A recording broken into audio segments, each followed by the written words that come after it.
ఓం గం గణపతియే నమః. శ్రోతలకు నమస్కారం. మన ఛానల్కు స్వాగతం. శ్రీ మహాగణపతి పురాణం 7వ భాగం.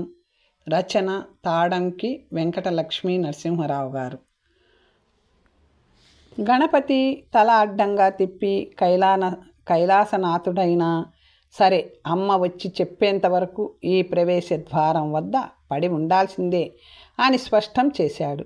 భృంగికి ఒళ్ళు మండి గబగబా ముందుకొచ్చి పార్వతీపుత్రుడవని ఉపేక్షిస్తుంటే పరమేశ్వరుడిని చులకన చేసి మాట్లాడతావా, బాలకుడివని సంకోచిస్తుంటే బ్రహ్మాండ నాయకుడి వలె పొగరుగా వదురుతావా, ఏయ్ మర్యాదగా అడ్డు తప్పుకో లేదా అని హెచ్చరించాడు.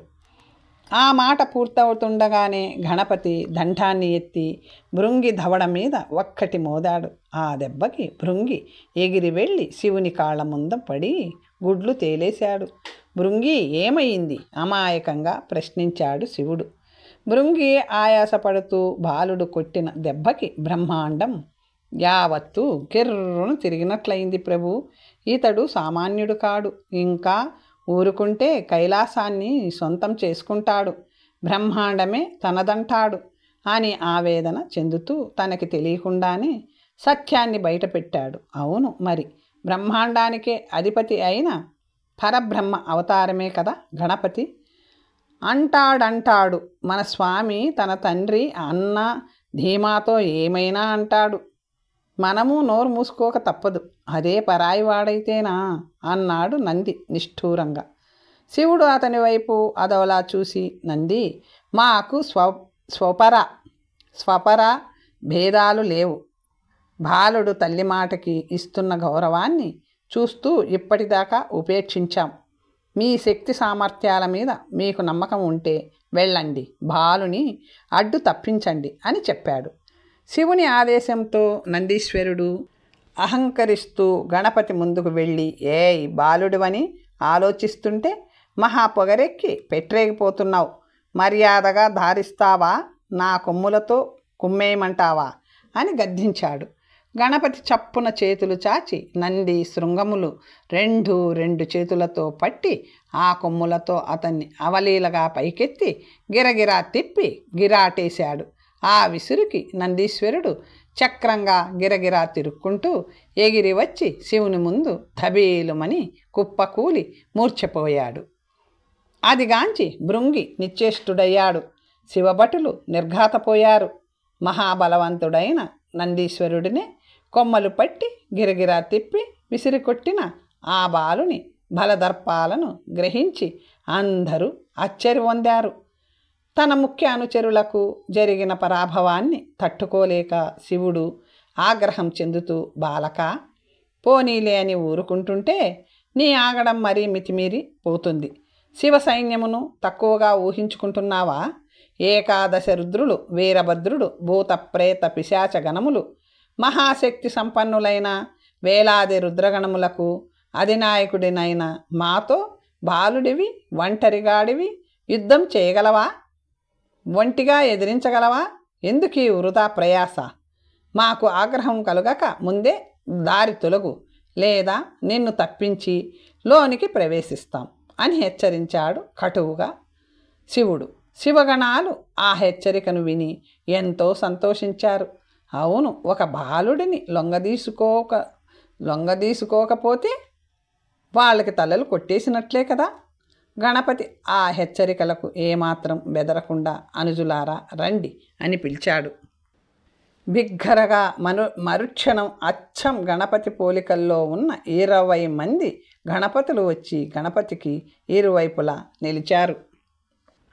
గణపతిలాగే ఉన్న 20 మంది ఎవరో, ఎలా అవతరించారో, ఎప్పుడు అవతరించారో ఎవరికీ అర్థం కాలేదు. ఒకరి మొహాలొకరు చూసుకున్నారు. సృహలోకి వచ్చిన నంది వాళ్ళని చూసి విస్తుబోయాడు. వీళ్ళంతా ఎవరు అడిగాడు శివుడు కోపంగా. గణపతులు, పార్వతీపుత్రులు, నా అనుజులు, నా సైనిక గణములకు పతులు, బలములో, శక్తి సామర్థ్యములలో, సాహస ప్రతాపాల్లో నాతో సరిసమానులు.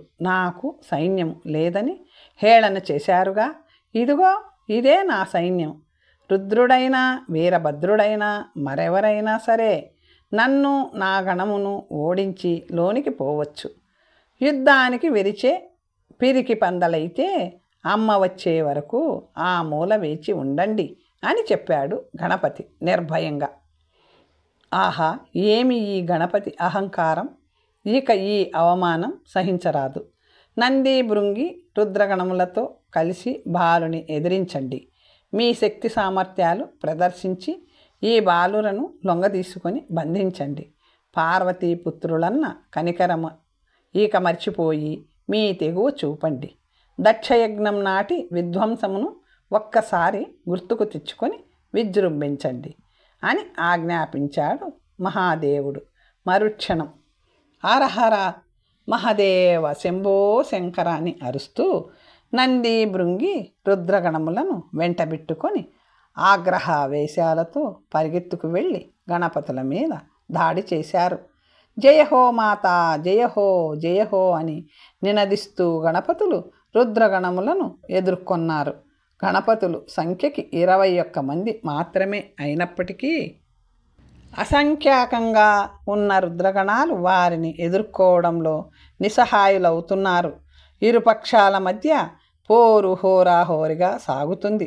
శివగణాలు ఎంత ప్రయత్నించినప్పటికీ ఒక్క గణపతిని కూడా జయించలేకపోయారు. ప్రవేశద్వారమును దాటలేకపోయారు. పైగా గణపతుల వీరావేశాన్ని తట్టుకోలేక రుద్రగణములు క్రమక్రమంగా నీరసించిపోసాగాయి. ఇంతలో బయట జరుగుతున్న ఈ రణగుణధ్వనులు అభ్యంతర మందిరములో స్నానమాడుతున్న పార్వతీదేవికి లీలగా వినిపించాయి. ఆవిడ తన పరిచారిక జయతో బయట ఏదో గొడవ జరుగుతున్నట్లుంది. మన పిల్లలు గణపతులతో ఎవరో ఘర్షణ పడుతున్నట్టున్నారు, వెళ్ళి చూసిరా అని చెప్పింది. జయ తల ఊపి బయటికి పరిగెత్తింది. అక్కడ గణపతుల పరాక్రమానికి తాళలేక నంది భృంగి తదితర రుద్రగణాలు పాహిమాం శంకరా, పాహిమాం పాహిమాం అంటూ ఆక్రందించారు. గణపతులు శివగణములను క్రింద పడేసి దండములతో బాధసాగారు. ఆ దృశ్యాన్ని చూసిన శివుడు తన గణములకు జరుగుతున్న పరాభవం తనదిగానే భావించి వీరభద్ర, కాలభైరవ, ఏకాదశ రుద్రులారా అని స్మరించాడు ఉచ్చస్వరముతో. మరుక్షణం వీరభద్రుడు, కాలభైరవుడు, 11 రుద్రులు అక్కడ ప్రత్యక్షమయ్యారు. శరభ శరభ, దశరభ శరభ అంటూ వారంతా ఉగ్ర ఆవేశ ఆగ్రహాలతో అరుస్తూ చిందులు వేస్తూ పూనకాలు పట్టినట్లు ఊగిపోతూ ప్రభూ శంకరా, ఏమి నీ ఆజ్ఞ అని అరిచారు. శివుడు సంకల్పమాత్రం చేతనే తన అరచేతి యందు ధూపమును స్పృజించి తన అంశామూర్తులకు స్వయంగా ధూపమును సమర్పిస్తూ ఆ ధూపములతో వారిని ఆగ్రహోన్మత్తులను గావిస్తూ జయహో జయ జయ, సంహార సంహార, శత్రు సంహార అని ఆదేశించాడు క్రోధపూరిత స్వరంతో. సరిగ్గా అప్పుడే పార్వతీదేవి పంపిన పరిచారిక జయ అక్కడికి వచ్చింది. ప్రవేశద్వారం వద్ద జరుగుతున్న యుద్ధాన్ని వీరభద్ర, కాలభైరవ, ఏకాదశ రుద్రులని చూసి శివుడు వారలకిచ్చిన ఆదేశాన్ని విని అమ్మో, పసిబాలకుల మీద రుద్రగణాలు దౌర్జన్యం చేస్తున్నాయి అనుకుని గుండెలు బాదుకుంటూ ఆ దారుణ వార్తను పార్వతీదేవికి తెలియపరచడానికి లోనికి పరిగెత్తింది. ఇంకొక వైపున గణపతుల దండనలతో శివగణములు చేస్తున్న ఆర్తనాదములు, ఆహాకారాలు ముల్లోకాల దాకా ప్రతిధ్వనించాయి. వాటికి కారణమేమై ఉంటుందా అని బ్రహ్మ, విష్ణు, ఇంద్రులు తమ తమ లోకాల్లో చింతిస్తూ ఉండగా ఆకాశవాణి ఉచ్చస్వరంతో బ్రహ్మ, విష్ణు, ఇంద్రాది దేవతలారా త్వరపడండి, కైలాసంలో మహాసంగ్రామం జరుగుతుంది. బాలకుల ధాటికి తాళలేక రుద్రగణాలు కాకావికలమవుతున్నాయి. త్వరపడండి, త్వరపడండి అని హెచ్చరించింది బిగ్గరగా.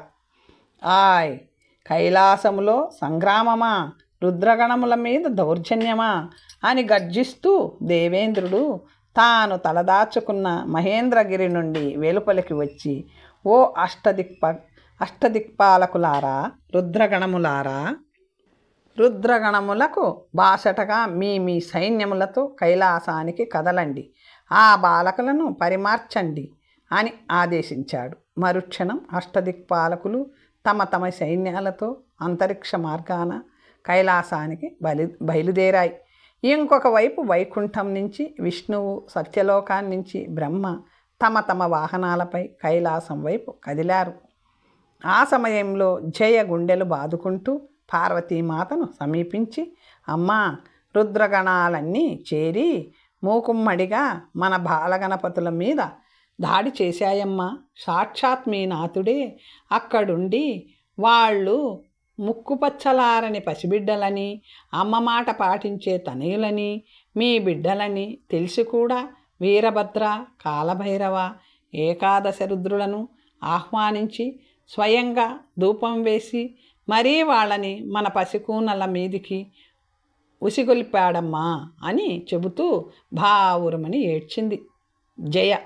పార్వతీదేవి దిగ్భ్రాంతురాలవుతూ, నా నాథుడా వచ్చాడా, వస్తూనే ఇంతటి దురాగతానికి ఒడిగట్టాడా అంటూ దిగ్గున లేచింది. జయ ఏడుస్తూ, ఆయనే తల్లి కన్నబిడ్డల మీద పగబట్టినట్లు ప్రవర్తిస్తున్నాడు. నువ్వు తక్షణం వెళ్ళి అడ్డుపడకపోతే నీ బిడ్డల ఆఖరి చూపు కూడా నీకు దక్కదమ్మా అని వాపోయింది.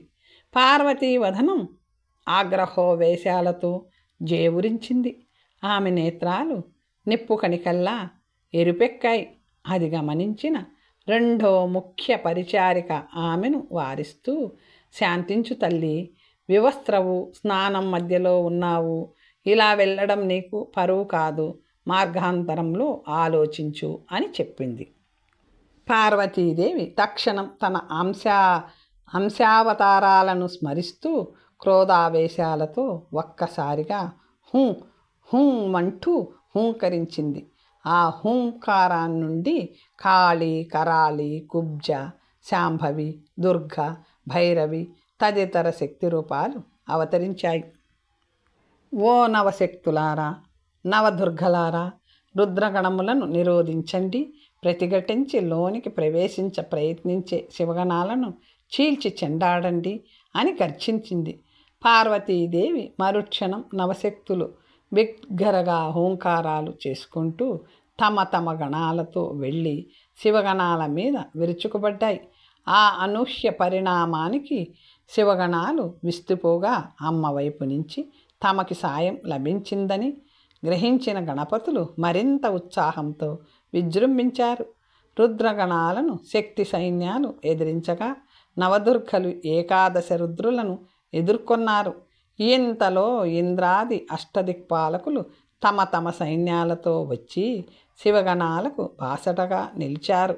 మరో క్షణంలో అంశవాహనుడు బ్రహ్మ ప్రత్యక్షమై యుద్ధాన్ని నివారించే ప్రయత్నంలో గణపతిని సమీపించి బాలక అంటూ అనునయించబోయాడు. గణపతి చప్పున అతడి 4 శిరస్సులు చేతులతో చుట్టి పట్టి ఉక్కిరి బిక్కిరి చేశాడు. బ్రహ్మ లబలబలాడుతూ, నాయనా, నేను నీతో యుద్ధానికి రాలేదు, సంధి ప్రయత్నానికి వచ్చాను. బాబ్బాబు, సృష్టికర్తకే ఊపిరి ఆగిపోతే సృష్టి ఎవరు చేస్తారు? నీకు పుణ్యం ఉంటుంది, నన్ను వదిలిపెట్టు అని వేడుకున్నాడు. గణపతి తల పంకించి, నీ పరిధి ఏమిటో అర్థమైంది కదా, తగుదునమ్మా అని ప్రతి దాంట్లో తలదూర్చావో ఈ 4 తలలు పోయినా నీ 5వ తలతో సమానం అవుతాయి, పో అని హెచ్చరించి బ్రహ్మని ఒక్క విసురు విసిరాడు. ఆ విసురుకి బ్రహ్మ దూరంగా పడిపోయి, అయ్యో, ఈ బాలకుడు అమాయకుడు కాదు, అసాధ్యుడు. ఎప్పుడో తెగిపోయిన నా 5వ తల గురించి ఇప్పుడు బయట పెట్టాడంటే, అమ్మో, ఈ వివాదానికి దూరంగా ఉండటమే నాకు మంచిది అనుకుంటూ ఓ మూలకు పోయి నిలబడి జరుగుతున్న సంగ్రామాన్ని మౌన ప్రేక్షకుడిలాగా తిలకించసాగాడు బ్రహ్మ. అంతలో గరుడ వాహనం మీద విష్ణుమూర్తి అక్కడికి చేరుకున్నాడు. ఆయన ఇంకా కైలాసం మీద కాలు కూడా పెట్టకముందే గణపతి ఆయన వైపు పరిగెత్తుకు వెళ్ళి గరుడుని కాళ్ళు పుచ్చుకొని గిరగిరా తిప్పసాగాడు. గణపతి అలా తిప్పుతుంటే గరుడు ఆయన మీదున్న విష్ణువు బొంగరం తిరిగినట్లు గిరగిరా తిరగసాగారు. ఆ దృశ్యాన్ని చూస్తూ 50 మంది నివ్వెరపోయారు. గణపతి చూస్తే పూర్తిగా 5 సంవత్సరాలైన నిండని బాలకుడు. విష్ణుదేవుడేమో ముజ్జగాలను తన చిరుబొజ్జలో దాచుకున్న జగన్నాథుడు. అంతటి జగదాధారుడిని గిరగిరా బొంగరంలా తిప్పుతున్నాడంటే ఆ బాలుడు బాలుడేనా? నాయనా గణపతి, నేను నీ వైరిని కాను, మీ అమ్మ తరపు చుట్టాన్ని అంటున్నాడు విష్ణువు. అమ్మ తాలూకు అన్న మాట చెవి సోకగానే గరుడుడికి కాళ్ళు వదిలేశాడు. గణపతి అయితే అప్పటికే విష్ణు చక్రంలా తిరుగుతున్నందువల్ల ఆ ఊపుకి విష్ణువు జారి క్రింద పడగా గరుడు అదే విసురును వెళ్ళి వైకుంఠంలో పడి అమ్మా అని ఆక్రందించాడు బాధగా. శేషపాన్పు మీద ఉన్న శ్రీ మహాలక్ష్మి ఆక్రందనకి ప్రతిస్పందిస్తూ అమ్మ కన్నా పుత్రుడి జోలికి వెళ్తే అంతే మరి అనేసింది వేటకారంగా. భూదేవి ఆమెకి ప్రతిరూపమే కదా, ఆ భూమి నుంచే గణపతి అవతరించాడు కదా. కనుక ఆ విధంగా గణపతి శ్రీ మహాలక్ష్మికి పుత్రుడితో సమానం. ఇలా విష్ణువు భంగపాటు చెందగా గణపతి దండ ప్రహారానికి దేవేంద్రుని వజ్రాయుధము ఎగిరిపోయింది. యముడి గదాదండము, కుబేరుడి దివ్య కరవాలం, ఇతర దేవతల దివ్యాస్త్రాలు ఎందుకు కొరగాకుండా పోయాయి. ఈ సంగ్రామాన్నంతటినీ అంతరిక్షం నుండి తిలకిస్తున్న నారద మహర్షి విస్మయం చెందుతూ ఆహా ఏమి విచిత్రం, జగన్నాథుడైన విష్ణువు, సృష్టికర్త అయిన చతుర్ముఖుడు, ఇంద్రాది దేవతలు, ఏకాదశ రుద్రులు కలిసి పోరాడి కూడా ఒక బాలుని జయించలేకపోవుట, ఇందరిని అవలీలగా ఎదిరించిన ఈ బాలుడి కన్నా సమర్థుడు వేరొకరు ఎవరున్నారు ఈ గణములన్నింటిపైన? ఆధిపత్యం వహించడానికి ఏమైనా ఈ బుడతడి ముందు ఆ రుద్రుడు కూడా దిగదుడిపే అనుకున్నాడు. సరిగ్గా అప్పుడే ఓరి బాలక గణప గర్జిస్తూ మహేశ్వరుడు ఆగ్రహంతో ఊగిపోతూ గా కారకారణ మూర్తివని, పృథ్వీపుత్రుడవని, పసిబాలకుడవని ఉపేక్షించినందుకు కైలాసముని మరుభూమిగా మార్చుతూ పెద్దల ఎడల వినయ విధేయతలు భయభక్తులు లేకుండా తలబిరుసుగా ప్రవర్తిస్తావా? నీ తలపొగురికి ఇదే తగిన శాస్తి. ప్రళయ భయంకరమైన నా త్రిశూలము నీ శిరస్సు, నీ అనుజుల శిరస్సులను ఏకకాలంలో ఖండించుకాక, కాచుకో అని గర్జిస్తూ త్రిశూలము విసిరాడు. మరుక్షణం కాలసర్పము వంటి ఆ త్రిశూలము మహా అగ్నిజ్వాలలు వెదజల్లుతూ కళ్ళు మిరమెట్లు కొలుపునట్లు దూసుకు వెళ్ళి గణపతి శిరస్సును, ఆ వెంట అతని అనుజుల 20 మంది శిరస్సులను ఖండిస్తూ అంతరిక్షం వైపు దూసుకుపోయింది. అంతరిక్షమునందు త్రిశూలమునకు గుచ్చబడి ఉన్న 21 శిరస్సులు భగ్గున మండి బూడిదైపోయాయి. చితాభస్మము రాలి సప్త సముద్రాలలో నిమజ్జనమైపోయింది. త్రిశూలము శివుని చెంతకు చేరింది. 21 గణపతుల మొండెములు నిర్జీవంగా క్రింద పడిపోయాయి. జయహో పరమేశ్వర, జయ జయ కాలాంతక అంటూ దేవతలందరూ విజయోత్సాహంతో పెద్ద పెట్టున నినాదాలు చేశారు. అంతలో అంతరిక్షం నుండి నారదుడు దిగి వచ్చి అన్యాయం పరమేశ్వర, మహా అన్యాయం అన్నాడు నిష్ఠూరంగా. పరమేశ్వరుడు విస్తుపోతూ అన్యాయమా రెట్టించాడు. కాక నీవు చేసిన ఈ ఘనకార్యం న్యాయం ఎలా అవుతుంది? ఏమిటి బాలగణపతి చేసిన అపరాధం? తన తల్లికిచ్చిన మాటను పాటించడమా? అమ్మని మించిన దైవం లేదని వేదాలే ఘోషిస్తున్నాయే. జగన్మాతని నీ శరీర సగభాగంలో నిలుపుకొని నువ్వే అమ్మని గౌరవిస్తున్నావే. అలాంటిది గణపతి తన అమ్మకిచ్చిన మాటకి కట్టుబడి అమ్మ వచ్చి అనుమతించేంత వరకు ఎవరిని వదలనని చెప్పి వేదవాక్కును గౌరవిస్తే ఆ గౌరవానికి మీరిచ్చిన సత్కారం ఏమిటి? బాలుడని ఆలోచించకుండా రుద్రగణాలు దాడి చేశాయి. విషయం ఏమిటో తెలుసుకోకుండా బ్రహ్మ విష్ణాది దేవతలంతా వచ్చి కయ్యానికి కాలు దువ్వారు. ఆఖరికి నువ్వు ఆ బాలుడి వీర విహారానికి వెరచి నిన్ను మించిన వాడెక్కడవుతాడోనని జడిసి పరమ కర్కశంగా త్రిశూలాన్ని విసిరి బాలగణపతులను సంహరించావు. ఇది దురన్యాయం కాదా? కాకపోతే చెప్పు, ఏమిటి అతని అపరాధం? తల్లి ఆనతి తలదాల్చడమా? అందుకేనా ఆ బాలుడి శిరస్సు తెగటార్చి కాల్చి భస్మం చేశావు అంటూ ఆవేదనతో ఆవేశంగా నిలదీశాడు నారదుడు. నారదా, ఏమిటి అర్థం పర్థం లేని తర్కం?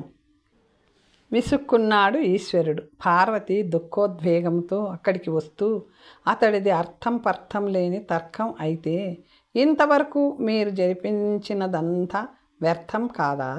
చెప్పండి, ఎందుకింత మారణహోమం జరిపించారు?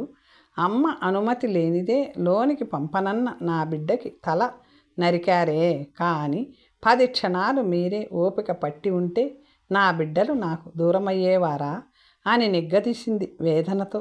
పరమేశ్వరి, వారు నీ కన్న బిడ్డలు కారు, మృత్తికా ప్రతిమలు చెప్పాడు శివుడు. అయినా సరే బిడ్డలు బిడ్డలే.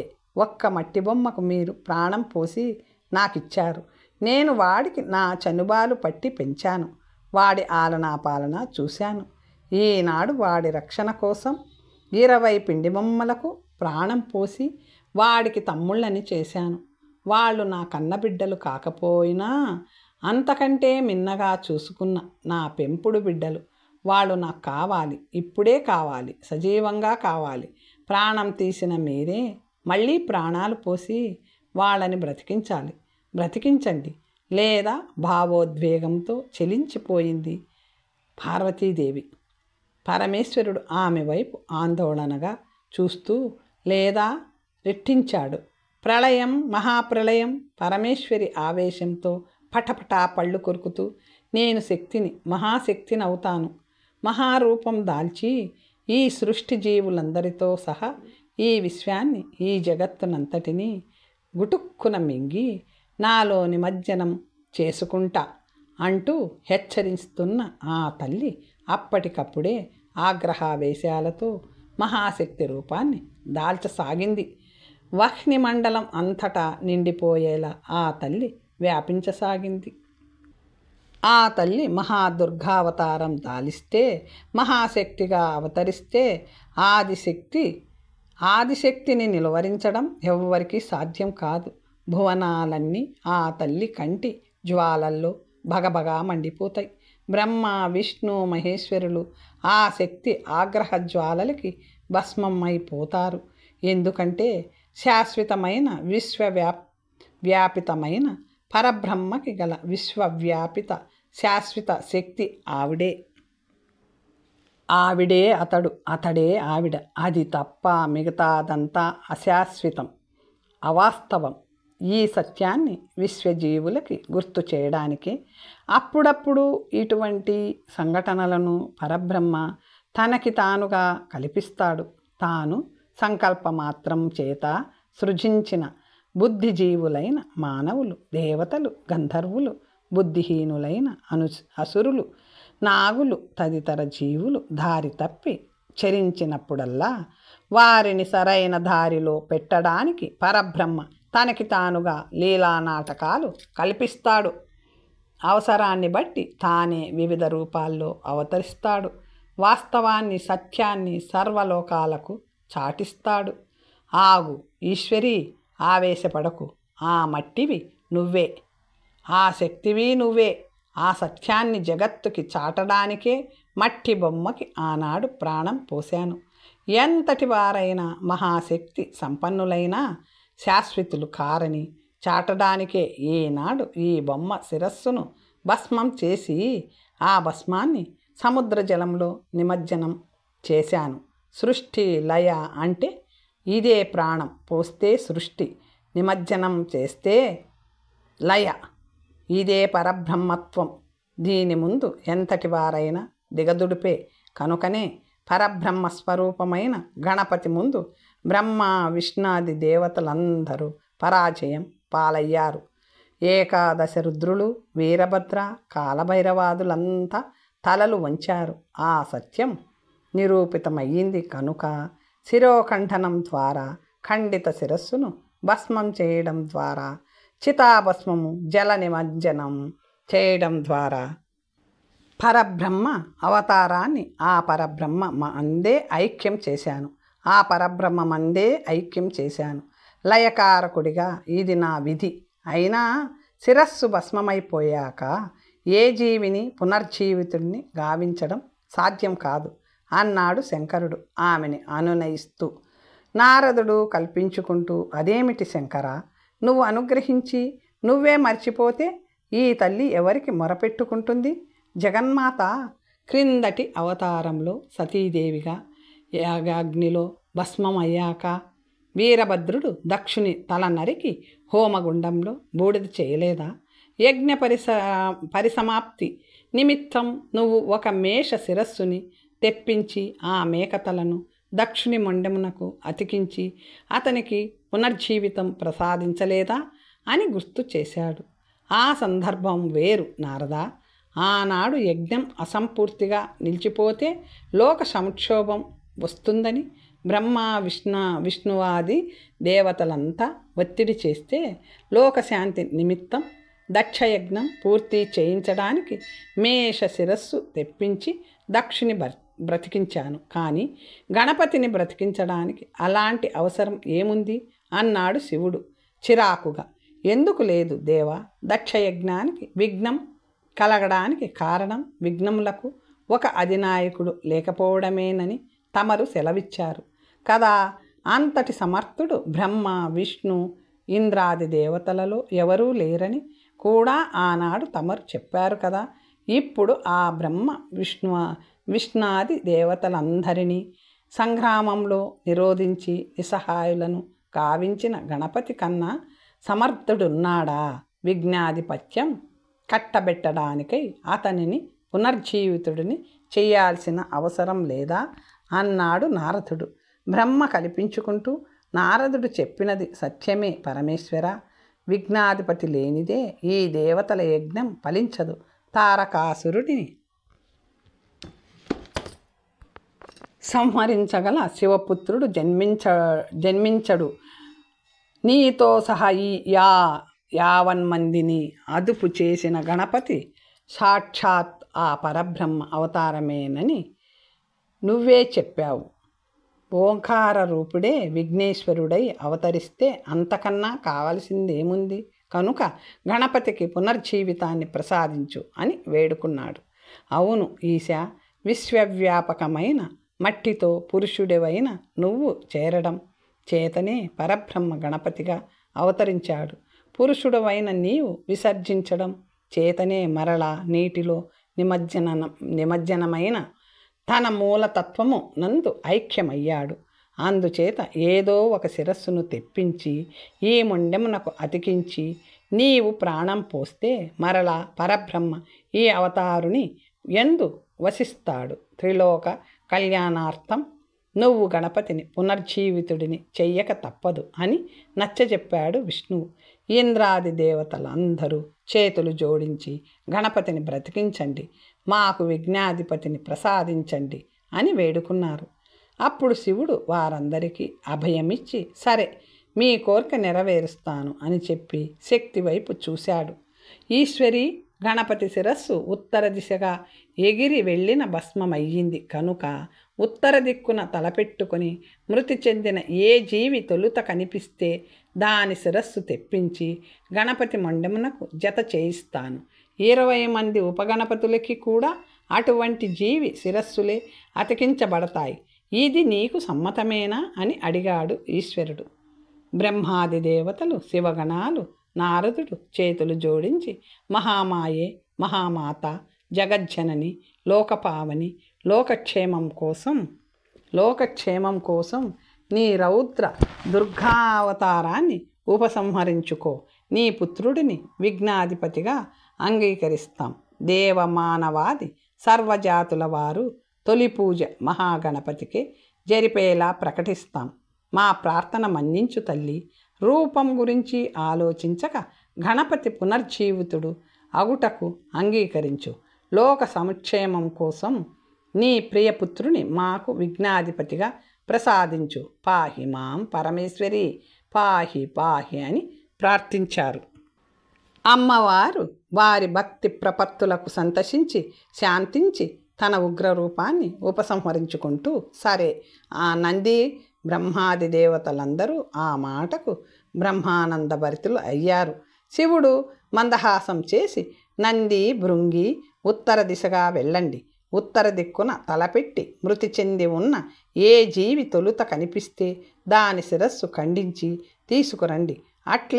అటువంటి జీవులు మరో 20 తలలు కూడా తీసుకురండి అని ఆజ్ఞాపించాడు.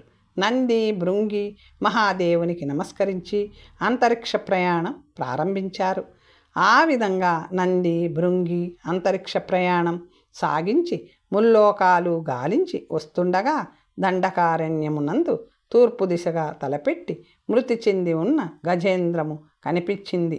ఆ గజేంద్రుడు వేరెవరో కాదు, ఆనాడు దుర్వాస మహర్షి శాపము పొంది భూలోకానికి వచ్చి మార్కండేయ మహర్షి శాపవశమున గజాసురుని అవతారమెత్తి శివానుగ్రహము పొందిన దేవతా గజేంద్రము ఐరావతము.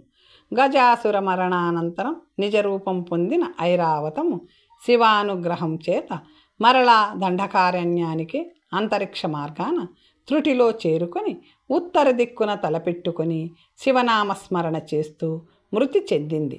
ఆ తదుపరి విషయాన్ని దివ్య దృష్టితో గ్రహించిన మార్కండేయ మహర్షి ఆ ఐరావతుని మృతదేహం చెడిపోకుండా మంత్రజలాన్ని ప్రోక్షించి శిష్య సమేతంగా ఆ ఐరావతానికి కాపలా కాస్తున్నాడు. నంది భృంగి మార్కండేయ మహర్షి వలన ఐరావతుని గాథను తెలుసుకొని దానికి లభించనున్న లోక పూజ్యతను గుర్తించి ఒక జంతువుకి శివుడు కల్పిస్తున్న ఆధిక్యతను గ్రహించి భగవంతుని దృష్టిలో అందరూ సమానులే నన్న సత్యాన్ని గ్రహించి ఆ పరమేశ్వరునికి అంజలి ఘటించారు. అనంతరం ముందుగా మార్కండేయ మహర్షికి నమస్కరించి ఆ తదనంతరం లోక పూజ్యత నొందబోతున్న ఐరావతమునకు నమస్కరించి ఆపై శివనామస్మరణ చేస్తూ ఐరావతుని శిరస్సు ఖండించాడు. నంది శివమహత్యం చేత అఖండిత శిరస్సు నుండి ఆ ఖండిత శిరస్సు నుండి ఒక్క రక్తపు బొట్టు కూడా స్రవించలేదు. ఆ తదనంతరం భృంగి దండకారణ్యం మందు గాలించి 20 గజముల శిరస్సులను ఖండించాడు. నంది భృంగి ఆ శిరస్సులతో కైలాసానికి పయనమయ్యారు. ఆ తదనంతరం మార్కండేయ మహర్షి దివ్య దృష్టిని సారించి భవిష్యత్ పరిణామాన్ని గ్రహించి, ఆహా ఐరావతమా, నీది ఎన్నెన్ని జన్మల పుణ్యమో కానీ ఏ జీవికి లభించనంతటి గొప్ప అదృష్టం నీకు లభిస్తుంది. ఇటు నీ సరస్సు శివపుత్రుడికి చేర్చబడి త్రిలోక పూజ్యత నొందబోతున్నది. అటు నీవు త్వరలో సంభవించనున్న క్షీరసాగర మదనము నుండి మరలా శ్రీ మహాలక్ష్మి, ధన్వంత్రి, కామధేనువు, కల్పవృక్షములతో పాటు మరలా అవతరించనున్నావు. నీ భాగ్యమే భాగ్యము కదా అని ప్రశంసించి ఐరావత దేహమునకు విధి విధాన ప్రకారముగా దహన సంస్కారం జరిపించాడు. తర్వాత కథ వచ్చే భాగంలో తెలుసుకుందాం. నమస్తే.